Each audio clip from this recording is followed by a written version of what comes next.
नमस्कार दोस्तों, आज की वीडियो में हम जानेंगे महाकुंभ में अघोरियों का रहस्य। तो अघोरियों के बारे में थोड़ी जानकारी ले लेते हैं हम इस वीडियो के द्वारा। वीडियो अगर पसंद आए तो वीडियो को लाइक, चैनल को सब्सक्राइब ज़रूर कीजिएगा और कमेंट बॉक्स में हर हर महादेव ज़रूर लिखिए। उत्तर प्रदेश के प्रयागराज में देश विदेश से लाखों श्रद्धालु और संत कुंभ स्नान करने के लिए पहुंचे हुए हैं। इन्हीं साधु संतों के तमाम संप्रदायों में से एक है अघोरी।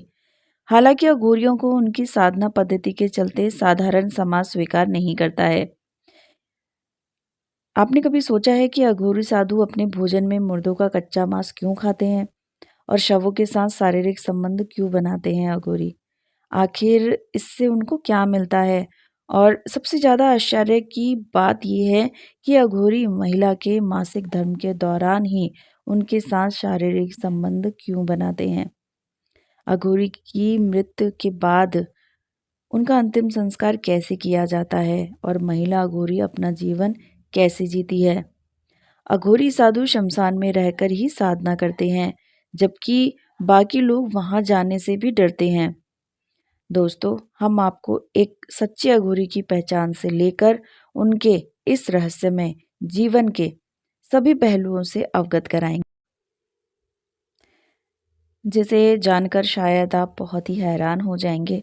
अतः इस वीडियो को अंत तक ज़रूर सुने। यह जानकारी आपको जो पूरी सोच है उसको बदल देगी। अघोरी बाबा सुनते ही जहन में एक विभत्स सा रूप आ जाता है। राख से लिपटे हुए इंसान, मांस खाने वाले, जादू टोना करने वाले साधुओं के रूप में इन्हें जाना जाता है। अघोरी शब्द का संस्कृत भाषा में मतलब होता है उजाले की ओर। साथ ही इस शब्द को पवित्रता और सभी बुराइयों से मुक्त भी समझा जाता है। लेकिन अघोरियों के रहन सहन और उनके तरीके इससे बिल्कुल ही विरुद्ध दिखते हैं। अघोरियों की इस रहस्यमय दुनिया से जुड़े कुछ अनजान पहलुओं को आज हम जानेंगे। शमशान की राख से ढके शरीर, हाथों में मानव खोपड़ी और जीवन और मृत्यु के बीच का गहरा संबंध।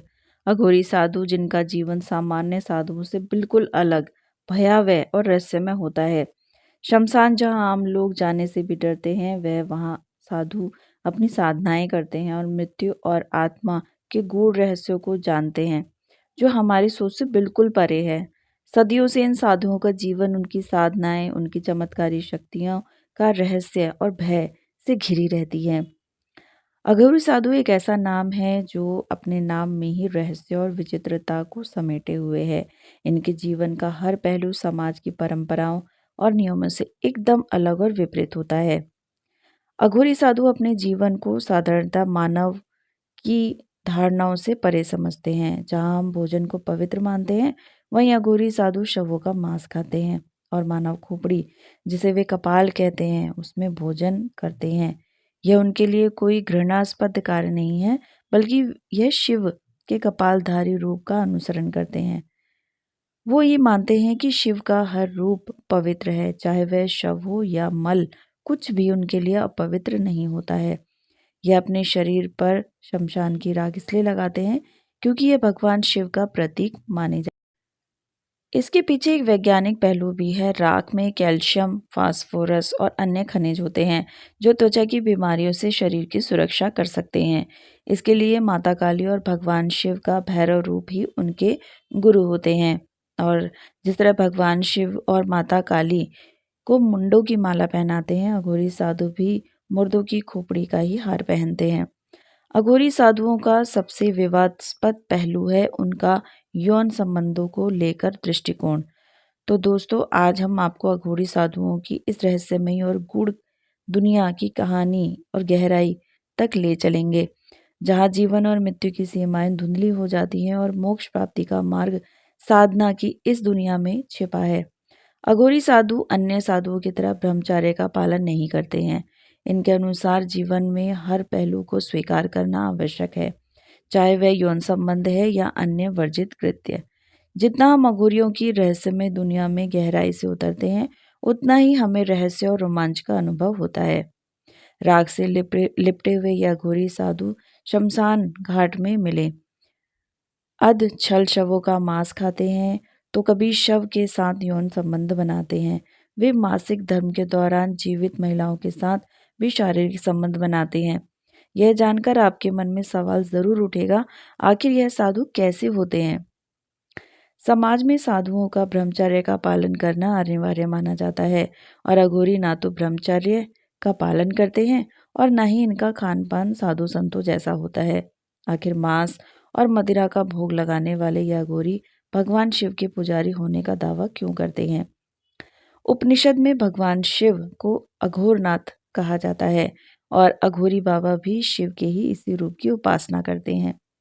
बाबा भैरवनाथ भी इनके आराध्य माने जाते हैं।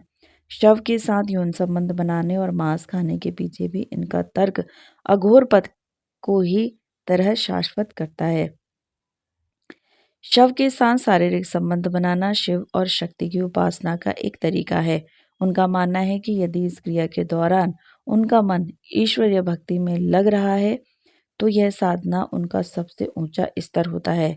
मासिक धर्म में महिलाओं के साथ संबंध बनाने के पीछे भी एक मान्यता है।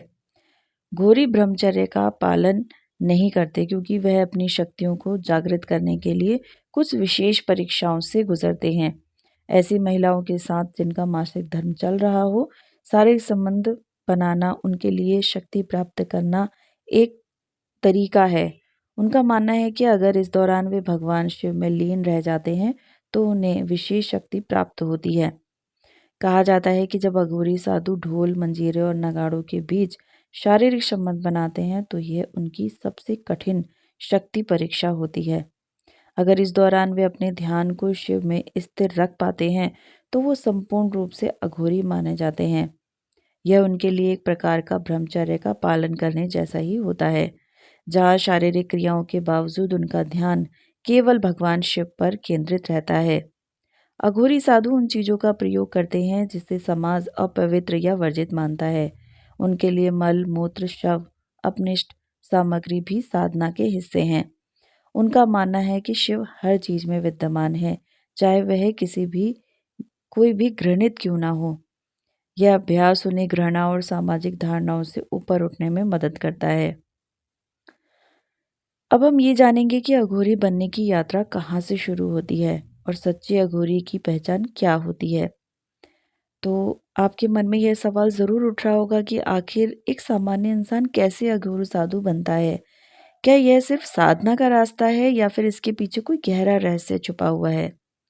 अघोरी साधु बनने की प्रक्रिया इतनी सरल नहीं है जितनी कि दिखाई देती है। यह एक साधारण व्यक्ति की जीवन शैली से पूरी तरह अलग होती है। सबसे पहले अगर कोई अघोरी बनना चाहता है तो उसे अपने जीवन से जुड़ी हर मोह माया, रिश्ते नाते और यहाँ तक कि अपनी पहचान को भी छोड़ना पड़ता है। हमारे सनातन धर्म में जन्म से लेकर मृत्यु तक 16 संस्कार बताए गए हैं। जो भी इस संसार में जन्म लेता है उसे एक दिन इस दुनिया से जाना ही पड़ता है और अघोरियों के साथ भी शुरुआत में यही होता है। अगर कोई अघोरी बनना चाहता है तो सबसे पहले उसे जीते जी अपना श्राद्ध या फिर पिंडदान करना पड़ता है। इसका मतलब यह है कि वह जिंदा है पर अब से उनके हर मोह माया को उसने त्याग दिया है। अब ना उसका कोई परिवार है, ना ही कोई घर, ना ही कोई दुनिया में अस्तित्व है। ऐसे ही शुरुआत होती है एक साधारण इंसान की खुद को अघोरी साधु में बदलने की यात्रा। अघोरी बनने के लिए कोई उम्र की सीमा नहीं होती है। आप 10 साल हो या आप 60 साल के हो, कोई भी उम्र मायने नहीं रखती है।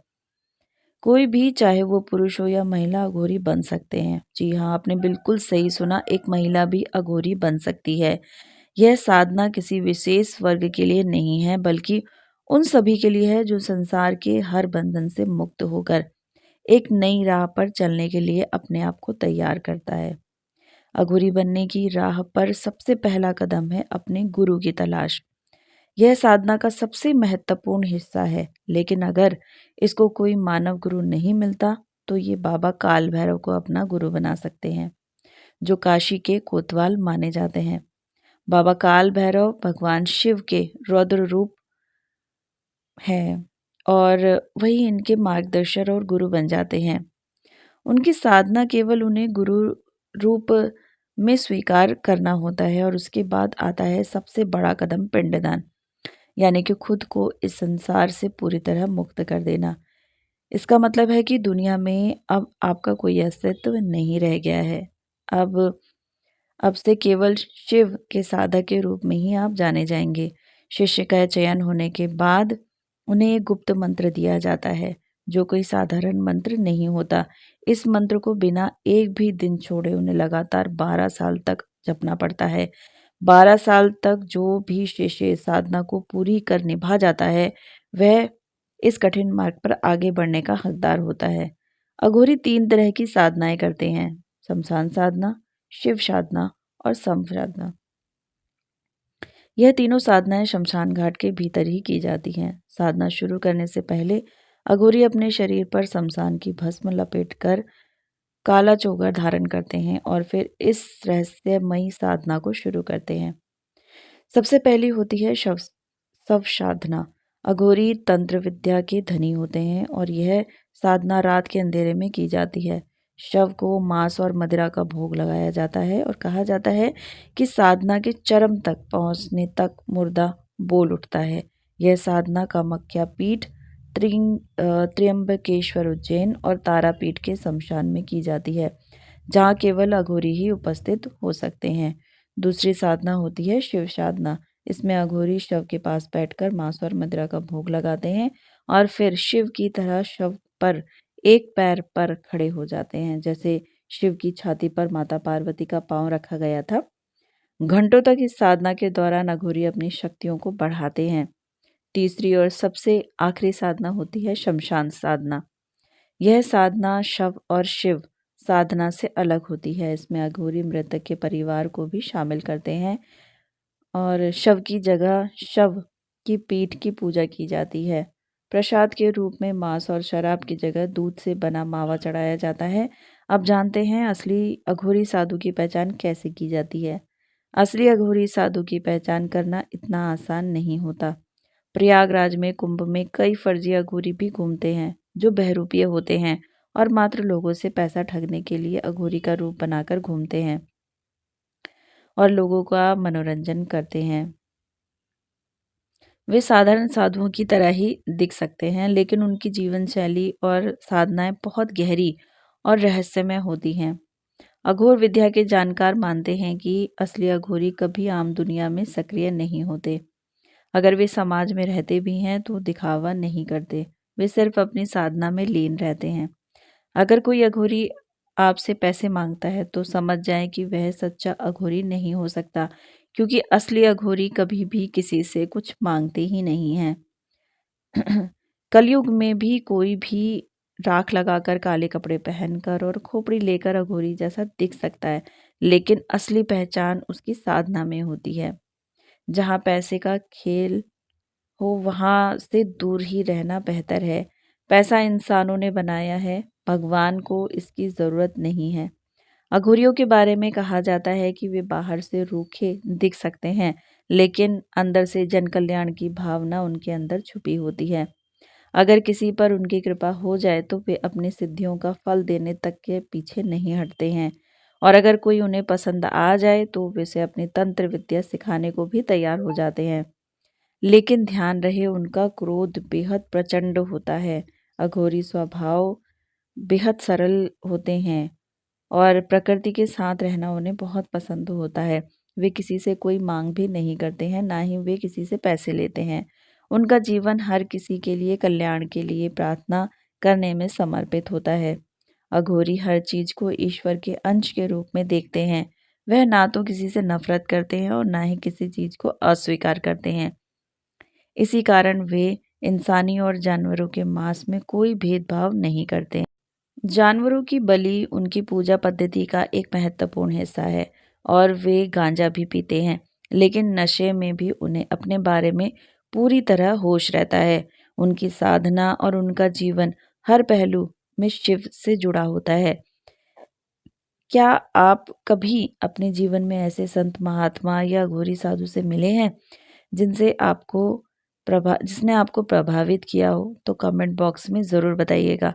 क्या आप जानते हैं कि जब किसी अघोरी साधु की मृत्यु हो जाती है तो उनका अंतिम संस्कार कैसे किया जाता है और उनके शव के साथ क्या होता है? अघोरियों का अंतिम संस्कार हिंदू धर्म की पारंपरिक विधियों से कुछ हद तक मेल खाता है, कुछ थोड़ा बहुत अलग होता है, लेकिन इसमें कोई अनूठी बातें भी शामिल होती हैं।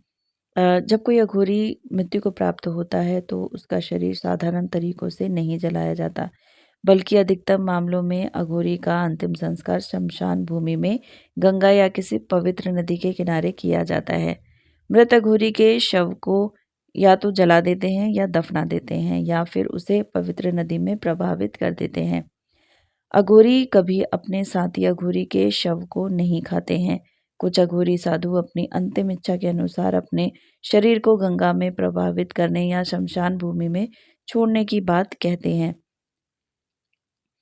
तो दोस्तों, इस तरह अघोरी साधुओं का अंतिम संस्कार उनके जीवन की तरह ही अनोखा और रहस्यमय होता है। अघोरी का मूल इतिहास कहाँ से आया? भारत का प्रथम अघोरी कौन था? और अघोरी का असली मतलब क्या होता है? संस्कृत में अघोरी का मतलब है उजाले की ओर जाने वाला। यह शब्द इतना पवित्र और शक्तिशाली माना जाता है कि यह इंसान को हर बुराई से मुक्त करने की क्षमता रखता है। अघोरी साधुओं का इतिहास और उनकी उत्पत्ति एक ऐसा रहस्य है जो समय के साथ गहराई में डूबता हुआ है। उनका संबंध उन प्राचीन तांत्रिक परंपराओं से है जो सदियों से पहले अपने आप में अद्वितीय और रहस्यमय मानी जाती है। कहा जाता है कि 7वीं और 8वीं शताब्दी में अघोरी साधुओं की जड़ें कपालित और कालामुख जैसे उग्र तांत्रिक संप्रदाय में समाई हुई है। यह वह साधु थे जो मानव खोपड़ी से भोजन करते थे और तांत्रिक अनुष्ठानों में मांस और मदिरा का भोग लगाना, शवों की पूजा करना और मानव की बलि देना, इन्हीं परंपराओं से अघोरी साधुओं की उत्पत्ति मानी जाती है, जिन्होंने जीवन और मृत्यु के भेद को मिटाने की साधना शुरू की। अघोरी शिव के अद्वितीय भक्त होते हैं। यह साधु शिव के भैरव रूप की पूजा करते हैं और अपने जीवन को मोक्ष की प्राप्ति के लिए समर्पित कर देते हैं। अघोर साधना की यह यात्रा बेहद कठिन और रहस्यमय मानी जाती है। अघोरी साधु मानते हैं कि हर आत्मा परम शिव है और अपने जीवन में काम, क्रोध, लालच, नशा, भय और घृणा से परे होते हैं। वे अंधकार से शुरू करते हैं, फिर प्रकाश की ओर बढ़ते हैं और संत में आत्मबोध को प्राप्त करते हैं। अघोरियों को कुत्तों से बहुत प्रेम होता है। वे अन्य जानवरों जैसे गाय, बकरी या इंसान से दूरी बनाने वाले अघोरी अपने साथ और आसपास कुत्ता रखना पसंद करते हैं। अघोरियों का मानना है कि हर व्यक्ति अघोरी के रूप में जन्म लेता है। उनका कहना है कि जैसे एक नन्हे बच्चे को अपनी जिंदगी में अपनी गंदगी, भोजन में कोई अंतर नहीं समझ में आता, वैसे ही अघोरी ही हर गंदगी और सच्चाई को एक ही नज़र से देखते हैं। बहुत से अघोरियों ने यह भी दावा किया है कि उनके पास एड्स और कैंसर का भी इलाज है। हालांकि इसका कोई वैज्ञानिक प्रूफ अभी नहीं मिला है, फिर भी अघोरियों का कहना है कि शव के शरीर से तिल तेल निकालकर उन्होंने बड़ी से बड़ी बीमारियों का इलाज ढूंढ लिया था। कौन था पहला अघोरी? अघोरी संप्रदाय बाबा कीनाराम का अनुसरण करते हैं और उनके द्वारा किए गए कामों को अपनी परंपरा का हिस्सा मानते हैं। ऐसा कहा जाता है कि बाबा कीनाराम पहले अघोरी थे। तो दोस्तों, आपको ये जानकारी कैसी लगी? कमेंट बॉक्स में ज़रूर बताइएगा। अगर ये जानकारी अच्छी लगी है तो वीडियो को लाइक, चैनल को सब्सक्राइब ज़रूर कीजिएगा। कमेंट बॉक्स में हर हर महादेव ज़रूर लिखिएगा। इस जानकारी को अपने तक ही सीमित ना रखें, अपने जानकार, अपने दोस्तों को ज़रूर शेयर करें, क्योंकि अघोरियों के बारे में हम लोगों को अभी तक बहुत कम जानकारी है। इस वीडियो के द्वारा हम सभी लोगों को इनके बारे में जानकारी दे सकते हैं। तो वीडियो देखने के लिए आपका बहुत बहुत धन्यवाद। हर हर महादेव।